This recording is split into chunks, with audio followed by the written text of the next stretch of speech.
أعوذ بالله من الشيطان الرجيم. بسم الله الرحمن الرحيم.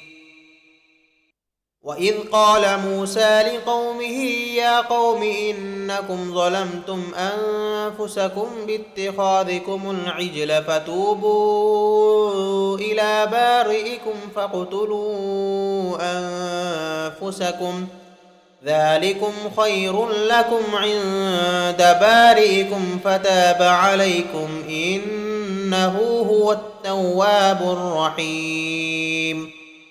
وإذ قلتم يا موسى لن نؤمن لك حتى نرى الله جهرة فأخذتكم الصاعقة وأنتم تنظرون ثم بعثناكم من بعد موتكم لعلكم تشكرون وظللنا عليكم الغمام وأنزلنا عليكم المن والسلوى كلوا من طيبات ما رزقناكم وما ظلمونا ولكن كانوا أنفسهم يظلمون.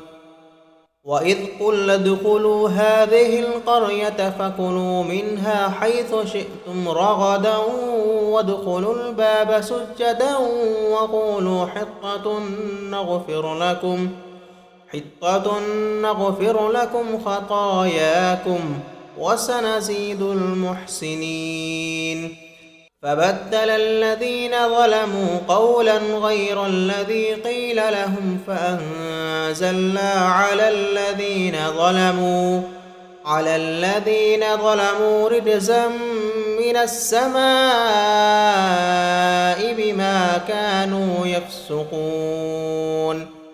وإذ استسقى موسى لقومه فقلنا اضرب بعصاك الحجر فانفجرت منه 12 عينا قد علم كل أناس مشربهم كلوا واشربوا من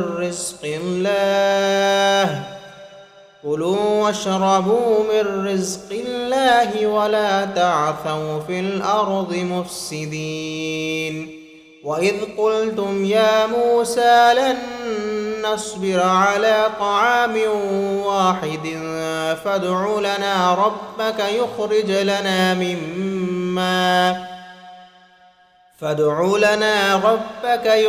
لنا مما تنبت الأرض من بقلها وقثائها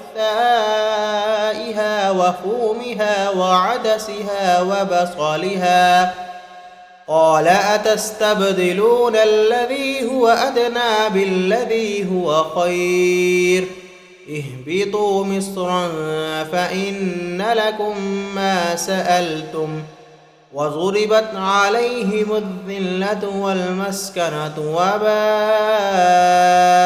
بغضب من الله ذلك بأنهم كانوا يكفرون بآيات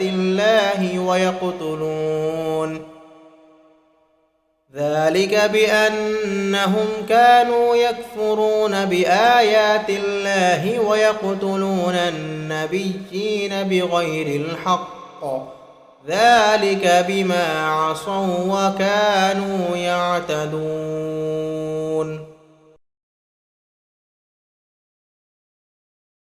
शुरू अल्लाह के नाम से जो बड़ा मेहरबान नहायत रहम वाला है। और याद करो जब तुमने कहा ए मूसा हम हरगिज़ तुम्हारा यकीन ना करेंगे जब तक एलानिया अल्लाह को ना देख लें, तो तुम्हारे देखते ही देखते तुम्हें कड़क ने पकड़ लिया। फिर तुम्हारी मौत के बाद हमने तुम्हें ज़िंदा किया ताकि तुम शुक्र अदा करो, और हमने तुम्हारे ऊपर बादल को साया बना दिया और तुम्हारे ऊपर मनो सलवा उतारा कि हमारी दी हुई पाकीज़ा चीज़ें खाओ। और उन्होंने हमारा कुछ ना बिगाड़ा बल्कि अपनी ही जानों पर जुल्म करते रहे। और जब हमने इन्हें कहा कि इस शहर में दाखिल हो जाओ, फिर इसमें जहाँ चाहो बेरोक टोक खाओ और दरवाज़े में सजदा करते दाखिल होना और कहते रहना हमारे गुनाह माफ़ हों, हम तुम्हारी ख़ताएँ बख्श देंगे। اور ان قریب ہم نیکی کرنے والوں کو اور زیادہ عطا فرمائیں گے۔ پھر ان ظالموں نے جو ان سے کہا گیا تھا اسے ایک دوسرے کی بات سے بدل دیا، تو ہم نے آسمان سے ان ظالموں پر عذاب نازل کر دیا کیونکہ یہ نافرمانی کر رہے تھے۔ اور جب موسیٰ نے اپنی قوم کے لیے اللہ سے پانی مانگا تو ہم نے کہا کہ اپنی لاٹھی پتھر پر مارو۔ انہوں نے ماری تو پھر اس میں سے 12 چشمے پھوٹ نکلے، اور تمام لوگوں نے اپنا اپنا گھاٹ معلوم کر کے پانی پی لیا۔ ہم نے حکم دیا کہ اللہ کی عطا فرمائی ہوئی روزی کو کھاؤ اور پیو، مگر زمین میں فساد نہ کرتے پھرنا۔ اور جب تم نے کہا کہ موسیٰ ہم سے ایک ہی کھانے پر صبر نہیں ہو سکتا، تو اپنے پروردگار سے دعا کیجیے کہ ترکاری اور ککڑی اور گیہوں اور مسور اور پیاز وغیرہ جو نباتات زمین سے اگتی ہیں ہمارے لیے پیدا کر دیں۔ انہوں نے کہا کہ بھلا عمدہ چیزیں چھوڑ کر ان کے عوض ناقص چیزیں کیوں چاہتے ہو؟ اگر یہی چیزیں مطلوب ہیں تو کسی شہر میں جا اترو، وہاں جو مانگتے ہو مل جائے گا۔ اور آخر کار ذلت اور محتاجی ان سے چمٹا دی گئی، اور وہ اللہ کے غضب میں گرفتار ہو گئے۔